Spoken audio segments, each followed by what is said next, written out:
the Diocese of Salt Lake City. The story of the faith in this region began with the travels of Spanish missionary priests, was sustained and nurtured by early immigrants to the region, and carries on today under the leadership of its current bishop, Oscar Solis. I am very confident the Catholic Church in Utah will remain strong. When I came here, I inherited the great work of missionaries and dedicated bishops and priests. They built the church. They built the community of faith in Utah.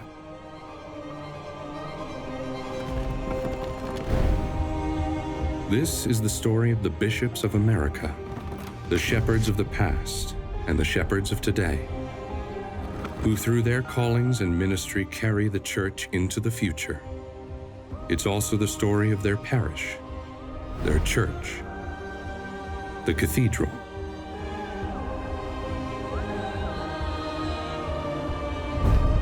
This is The Chair, an exploration of what it means to be an apostle in America.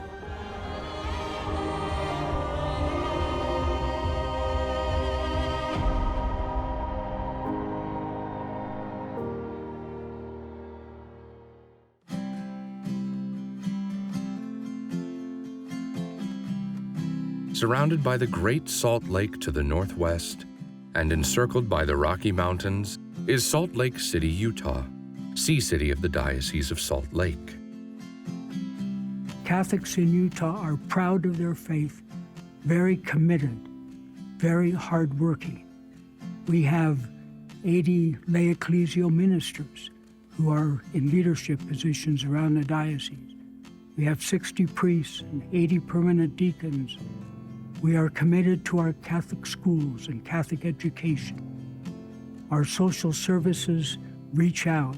We care for immigrants and migrants and the refugees, for the homeless, with our food banks and soup kitchens around the state. Our Catholic public presence has been very strong with our Catholic newspaper that's operated for 130 years. We have been extremely blessed because we have had 10 wonderful bishops, each who has left a very powerful legacy for the future. Although Utah is enormous in its size, it's relatively small in population. The land that we now call Utah was first inhabited by the ancient Pueblo people. Later on, the Ute tribe, which the state is named for, settled in the region. Other Native American peoples to call Utah home included the Shoshone, Navajo, Paiute, and many others. The earliest Catholic presence in the state can be traced back to the Franciscan missionaries who traveled in the region to minister to the Ute Indians in the 1770s, around the same time as the eastern colonies were declaring their independence. Catholic roots in Utah go way back. In 1776, Fathers Escalante and Dominguez traveled from Santa Fe, New Mexico, heading up through southern Utah toward Monterey, California, hoping to establish a link between the missions for trade. But unfortunately, their journey ended in difficulty and they returned home. One of the wonderful things about this expedition is the journal that Escalante kept. It's from this journal that we're able to get a really deep understanding of the landscape of this territory of the country at this period of time.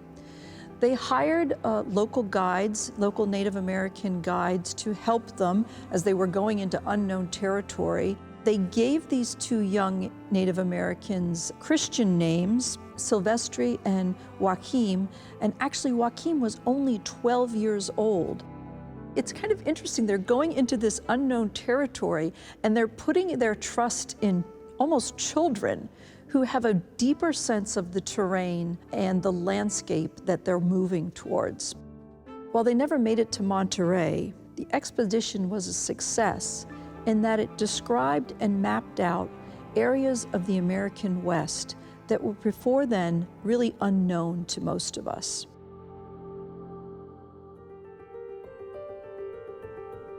The modern history of Utah really begins in 1847 with the arrival of the Latter-day Saints, better known as the Mormons. The United States took control of the region during the Mexican-American War, and Latter-day Saint leader Brigham Young took advantage of this new avenue to the west.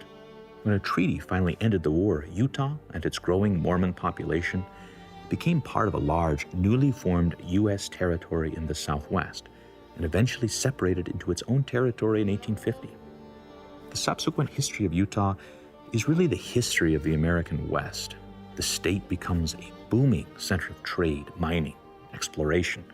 It was in Utah where the final golden spike completed the Transcontinental Railroad. Although Utah would become known in America and abroad as the center of Mormonism, the Catholic Church has also had a consistent presence in the area for many years. In many ways, Catholics and Mormons have been kindred spirits. During the 19th century, both faced hostility and persecution by the Protestant majority. Both groups were seen as threats to the nation and its dominant political and religious values. This shared history of persecution helped foster a sense of mutual sympathy between Catholics and Mormons. The Diocese of Salt Lake City was established in 1891, 5 years before Utah was a state. And the first bishop was Lawrence Scanlon, a priest of the Archdiocese of San Francisco, who came here for 24 years as bishop and is buried in this beautiful cathedral. Father Scanlon spent 17 years as a missionary throughout this territory, traveling to the mining camps, the people in the military, the people working for the railroads, baptizing their babies, blessing their marriages. He was a true evangelizer. During his time as a traveling priest on horseback and as bishop, I think there are two significant accomplishments among many that were really prophetic. In 1875, Father Scanlon invited the Sisters of the Holy Cross from Notre Dame, Indiana, to come to the territory. Within 10 years, there were 60 sisters. They were opening schools, hospitals, and providing pastoral care throughout the territory. In a letter to the Propaganda Fidei, Father Scanlon said that the sisters provided more warmth and good relationships with the Mormons than all the clergy put together. The second great accomplishment of Bishop Scanlon was the building of this cathedral.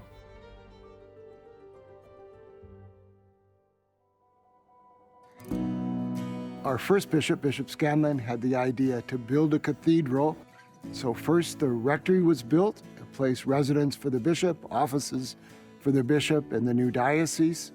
And then in 1899, the construction was started, and it took 10 years to build the cathedral. So every year in our state, we celebrate Pioneer Day on July 24th. So I think Bishop Scanlon, kind of thinking ahead, chose St. Mary Magdalene for our patron saint, for the idea of having a feast day very close to when the other part of the state was celebrating, so that we could all celebrate together in a way. But I also think that St. Mary Magdalene is the first apostle in that sense, the one who, the apostle to the apostles, the first preacher of the gospel, the first one to announce the good news, as we understand it. By 1909, there were 11 diocesan clergy and 9 religious order priests, serving about 10,000 Catholics scattered among 20 parishes and 34 mission stations. At the same time, there were also 98 women religious in the Diocese of Salt Lake City, which really speaks to their outsized presence in the diocese and their work in establishing schools and hospitals and helping to provide charity in the frontier regions of the country. Salt Lake City has been home to other bishops who have left their mark on the region in ways great and small. Bishop Joseph Glass, Scanlon's successor, has spent his earlier years as a Vincentian priest in California. Glass was instrumental in decorating the interior of the cathedral with the beautiful murals which we still see today. Glass's successor, Bishop John Joseph Mitty, was a New York-born priest who had served as the Catholic chaplain to West Point, under Superintendent General Douglas MacArthur. After his tenure in Salt Lake, he would go on to become the 4th Archbishop of San Francisco. Years later, Father Duane Garrison Hunt became the first convert from Methodism to become ordained to the Catholic episcopacy, when he became Salt Lake City's 5th bishop in 1937. It's during his tenure as bishop in 1951 that the Diocese of Salt Lake was officially renamed the Diocese of Salt Lake City.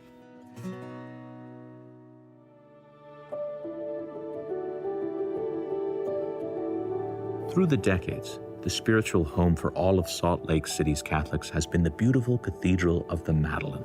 This stunning cathedral is an awe-striking testament to the Catholic faith in Salt Lake. The initial construction under Bishop Scanlon, which took place from about 1899 to 1909, and then a renovation under the second bishop, Bishop Glass, from 1916 to 1918, and then a complete restoration under Bishop Wiegand in 1991-1993. The original cathedral under Bishop Scanlon would have been extremely plain. There would have been no woodwork, there would have been no murals, there would have been no bright colors. The walls would have been a very pale green, and the only color would have been on the pillars and the frames around the stained glass windows. Every element of the exterior is solid and also really carefully decorated. So it has this strength and femininity. And really, we think about the patroness of the cathedral is the Madeleine, so Mary Magdalene. And this is the only cathedral in the world that bears her patronage. The exterior is Norman and sort of like a fortress, but it has really wonderful stained glass evident from the exterior. Right on the approach, we see the rose window. This is part of the original construction, and you have Saint Cecilia, who is the patron saint of music, in the center, which is prophetic because we have a cathedral choir school that is modeled on the European choir school. So it goes pre-K through 8th grade, and during the school year they oftentimes sing in the cathedral, and it's wonderful. The interior of the Cathedral of the Madeleine is a feast for the eyes. The interior of the church is neo-Gothic, so it has this sense that we're in a forest. So the columns represent trees and they reach into vaulted ceilings. A really extraordinary detail in the crossing is how these angels fill the points of those ceiling panels almost like they're raining down on us. And you have this wonderful sense of ascending and descending. All of the church is really lavishly decorated. There's a wonderful vibrant palette that becomes more vibrant as you enter the sanctuary. The plan of the Cathedral of the Madeleine is cruciform, so it has the outstretched arms of Christ in the transept and the body in the nave. The head, of course, at the apse where the sacrifice of the Mass is offered. One of the murals features Mary Magdalene washing Christ's feet with her tears, drying them with her hair, and lavishly anointing his feet with oil. That's what we have here in this church. It is absolutely an outpouring of love and dedication to Christ in every feature of this cathedral. It's what is known as a Gesamtkunstwerk, so a total work of art. The murals, the patterning, the furnishings, all created in various media together. And time again, people have their breath taken away when they walk into the cathedral. It's the evangelization. It's Mary Magdalene speaking out so that people are hearing the gospel in the cathedral itself. They're experiencing it in the music and the architecture. They're experiencing it in the art. And it's unexpected.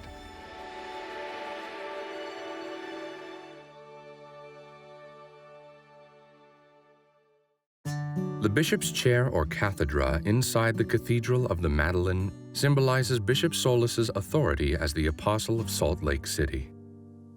And today we are extremely blessed with our 10th Bishop, Oscar Solis, who challenges us to be multicultural, to respect and enhance the diverse gifts we share, and to be true evangelizing ministers.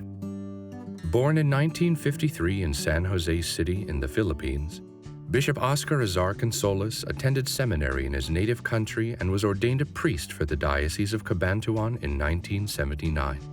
I live in a family, I grew up in a family, a very close-knit, hardworking family. My parents put 5 of us to college. My birth order is in the middle, the non-existent guy. I grew up in the province of the Philippines, first 2 years in a Catholic school, but I was naughty and, so they transferred me to a public school.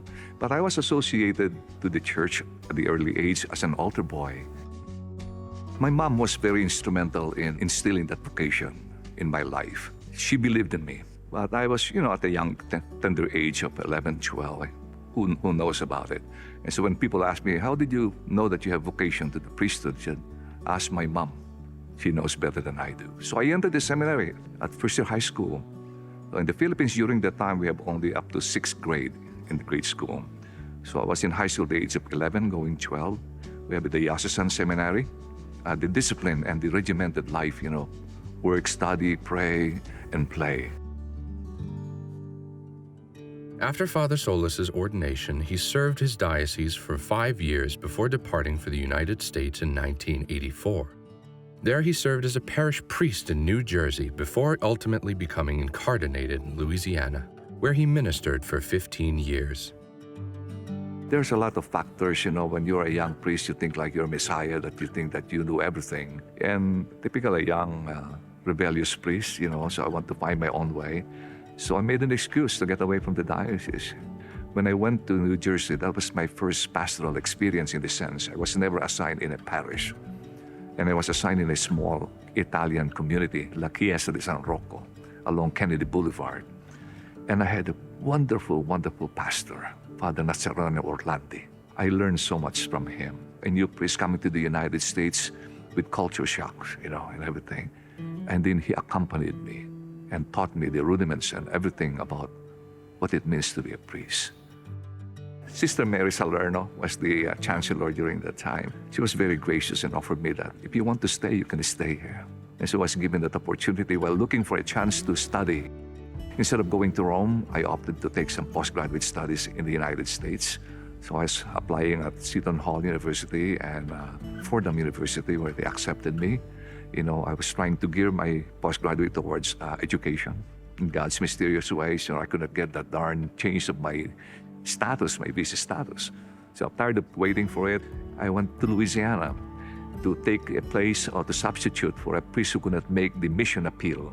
I was based in Houma Thibodeau Diocese. Bishop Warren Boudreau, talking about charismatic bishop, so good, and tried to woo me. He said, why didn't you come here? And then I stayed in the cathedral, co-cathedral, St. Joseph in Thibodeau. The pastor was very gracious.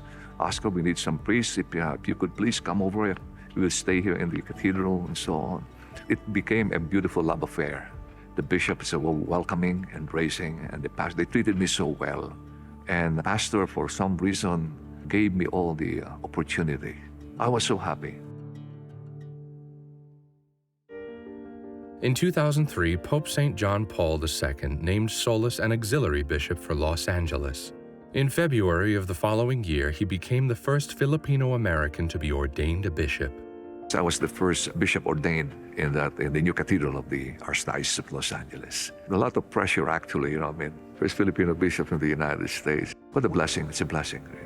Bishop Solis served the people of Los Angeles for nearly a decade and a half before Pope Francis named him Bishop of Salt Lake City in 2017. Salt Lake City is the Vatican of the Church of Jesus Christ of the Latter-day Saints. This is the world. Everything in Utah revolves on this Mormon spirit and religion. But I would say that the Cathedral of the Madeleine stands also on its own. Our church here in the Diocese of Salt Lake City is rich in history. It's a wonderful manifestation of the strong faith of the Catholic people in Utah. Every day they feed thousands of sandwiches to the homeless. Now we combine the ministry of the diocese, the Catholic Community Services. We have a St. Vincent Dining Hall that feed around 600 homeless people for lunch and 300, 400 for dinner every day. And complemented by the brown bag sandwich of the Good Samaritan program of the cathedral. So it's a beautiful manifestation and symbol of the faith and the love of God, the presence of God.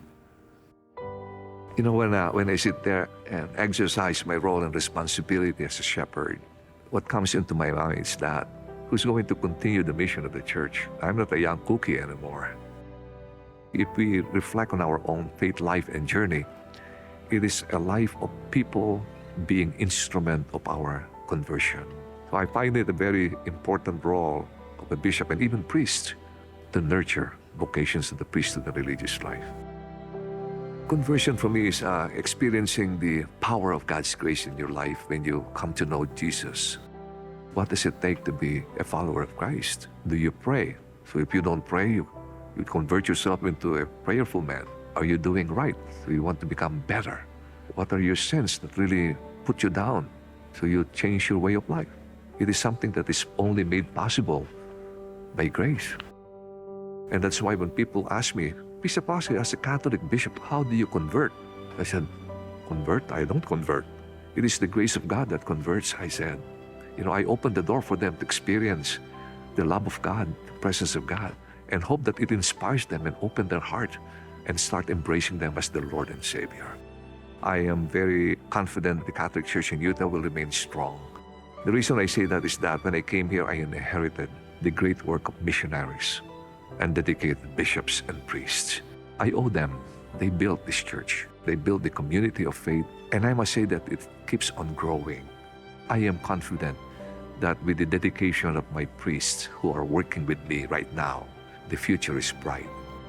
The role of the laity is very important here in Utah. With the scarcity of priests, they come to the plate and bring their own gifts, and that will be the future of the Catholic Church in Utah.